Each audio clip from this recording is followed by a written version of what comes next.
क्या आप मानते हैं? जो रुझान आ रहे हैं उसके अनुसार कांग्रेस की सरकार बनने जा रही है।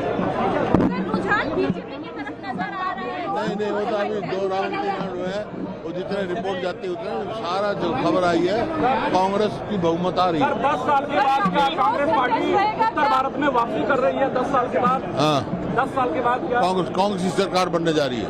जो ट्रेंड सर चल रहे हैं उसमें बीजेपी खेमे से कहा जा रहा है कि बढ़त बनाएंगे। कहीं नहीं बढ़त बनेगी। आप देखना नतीजा है, कांग्रेस का जो ट्रेंड आ रहा है वहाँ कांग्रेस का ज्यादा बहुमत आ रहा है। हजारों लोग नारा लगा रहे हैं भूपेंद्र सिंह हुड्डा जिंदाबाद मुख्यमंत्री के तौर पर आपको देखना चाहते हैं। ये पार्टी फैसला करती है। सर क्या सपोर्ट साहब बड़े बीजेपी के बड़े लीडर जो है पिछड़ते हुए नजर आ रहे हैं, बीजेपी के बड़े लीडर पिछड़ते हुए नजर आ रहे हैं। कांग्रेस की सरकार बनने जा रही है भाई। सर आपको किसी अलायंस की जरूरत पड़ेगी या कांग्रेस एबल टू? यानी कांग्रेस अपनी मेजोरिटी लाएगी। सर फुल फ्लैग मेजोरिटी वाली कांग्रेस की सरकार बनेगी, पूरी उम्मीद है आपको? कह तो जगह कितनी बार कहना। Sir credit goes to Rahul Gandhi and Bhupendra Singh Hooda ji only. Credit goes to party, Rahul Gandhi ji, Mallika खड़गे ji, Priyanka ji, all leaders of the Congress. What's your And real credit goes to the people of Haryana. Sir रुझानों में काफी What will be your priority, sir, after the fall government? What will be your priority? How many questions will you ask? You ask one question. There are others also. Sir काफी रुझानों में close contest नजर आ रहा है, ऐसा expected था क्या? नहीं था, जहाँ कहीं कहीं क्लोज है, कहीं कहीं है, लेकिन Congress is getting majority. Sir आपके लिए नतीजे आने वाले हैं, जो नतीजे अभी दिख रहे हैं? नतीजे मेरे को मालूम है, कांग्रेस की सरकार बनने जा रही है।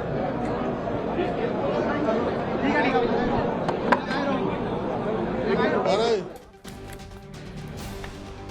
भूपेंद्र सिंह हुड्डा को आप सुन रहे हैं, उनकी जुबान पर यह है कि कांग्रेस की सरकार बनने जा रही है, चेहरे के भाव में नहीं है। और पॉलिटिक्स में चेहरे के भाव बहुत कुछ कहते हैं। उनका चेहरा उतरा हुआ दिख रहा है, चेहरा तनावपूर्ण दिख रहा है, पत्रकारों पर खींच जा रहे हैं। ये देखिए आप, उनका चेहरा जो है ना वो बिल्कुल उतरा हुआ दिख रहा है। और शायद भूपेंद्र सिंह हुड्डा को ये पता था कि ये उनके लिए बड़ा स्पेशल मोमेंट है कि भाई यहाँ पर वो फिर से मुख्यमंत्री बन सकते हैं। क्या अवधेश जी आपको लगता है ये आखिरी एक तरीके से पारी थी हुड्डा साहब की, जो अब इस बार नहीं बने कैप्टन तो गया काम? उनको भी पता है कि ये मेरी आखिरी पारी थी और आला कमान ने उनको खुला हाथ दिया था। अब शैलजा जी के विद्रोह के बावजूद वो जिसको चाहे टिकट दिया। आम आदमी पार्टी से सेंटर चाहता था थोड़ा गठबंधन हो, उन्होंने कहा कि भाई अगर 7 सीट देंगे तो 7 हमारे विद्रोही खड़े होकर हरा देंगे। उन्होंने अपने तरीके से करीब 35-40 नेताओं को पार्टी में शामिल किया था। इतना खुला हस्त तो मुझे नहीं लगता है कांग्रेस में किसी नेता को मिलता है। तो जाहिर है इसके बावजूद देखिए सरकार किसी की भी बनेगी, अभी फाइट है, मैं फाइनल रिजल्ट पर नहीं आ रहा हूं, लेकिन बीजेपी ने जिस ढंग का फाइट देकर के और अगुवाई की है, क्योंकि अब वोट परसेंटेज में भी कांग्रेस 3% पहले से 43 से 40 पर आ गई है, बीजेपी 36 से 38.5 पर पहुंच गई है। अगर इलेक्शन कमीशन का वेबसाइट भी बीजेपी को अब बहुमत में दिखा रहा है, तो वो तो फिर मतलब अब परिणाम जो है कांग्रेस के लिए धक्के वाला है। इससे बुरी स्थिति कांग्रेस की क्या होगी कि वन साइडेड इलेक्शन की जगदीश जी नहीं, इसका देखिए 2 बड़े अर्थ हैं। पहला अर्थ यह है कि हमको ये मानना छोड़ देना चाहिए। मुझे हालांकि जाट के लोगों ने भी फोन किया कि भाई साहब हम लोग वन साइडेड नहीं है, स्पष्ट फोन किया था, मैं नाम भी बता सकता हूं और वीडियो भेजा था लोगों ने कि ऐसे नहीं है कि हम लोग सब लोग भूपेंद्र हुड्डा के साथ जा रहे हैं। किसानों में भी ये था कि हम लोग वन साइडेड नहीं है, आप लोग उसी पर मत जाइए। तो इसका मतलब हुआ कि जाट वन साइडेड नहीं गए हैं। मतलब ये सोचना बिल्कुल गलत है कि कोई जाति किसी के नाम पर चली जाती है, कांग्रेस जीत जाती है तब भी मेरा ये निष्कर्ष होगा। और किसानों की जो बात है, किसानों का भी उस प्रकार से जो हवा बनाया जा रहा था उस प्रकार से नहीं, वो तो हम लोग देख रहे थे। लेकिन अवधेश जी सुबह आप बीजेपी को रगड़ दिए थे। किसको? आप रगड़ दिए थे बैलेट पेपर वाला देख के कि बीजेपी ने कुछ नहीं किया। खट्टर साहब को लेके बहुत नाराजगी थी, अनिल विज को प्रोजेक्ट करते तो ये होता वो होता।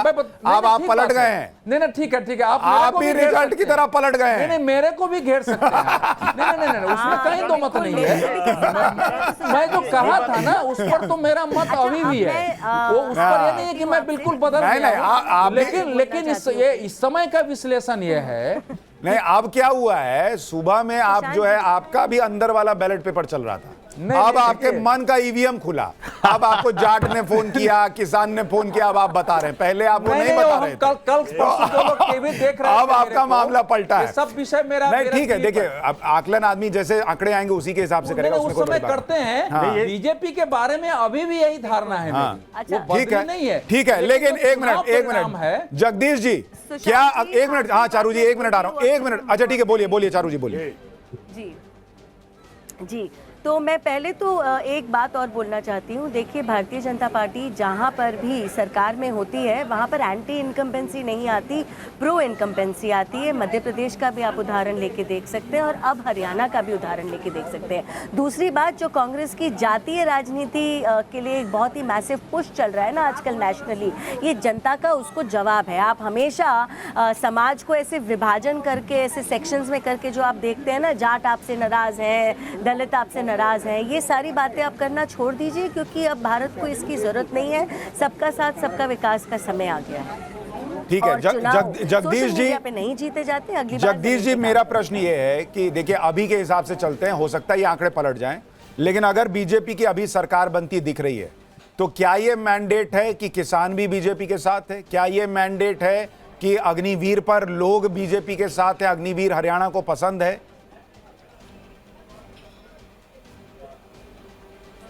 देखिए, सच बात तो यह कि पूरा हरियाणा नहीं, पूरा देश मोदी जी के खिलाफ है। पहले मोदी जी के नाम से जीते थे। मोदी जी आपने खुद देखा चुनाव में कम गए हैं, झारखंड गए, गुजरात गए, अमेरिका गए, नहीं तो गली गली हनुमान का गदा लेके कौंसलर के चुनाव में भी घूमते थे। पता इनको भी था क्या हम हार रहे हैं, पर ये क्या खेल हो रहा है समझ से बाहर है। क्योंकि बैलेट पेपर में बड़े 70 तक 72 तक हम पहुंच गए थे, ईवीएम खुलती फिर हम गिरते चले गए। ये खेले को समझने वाली बात है।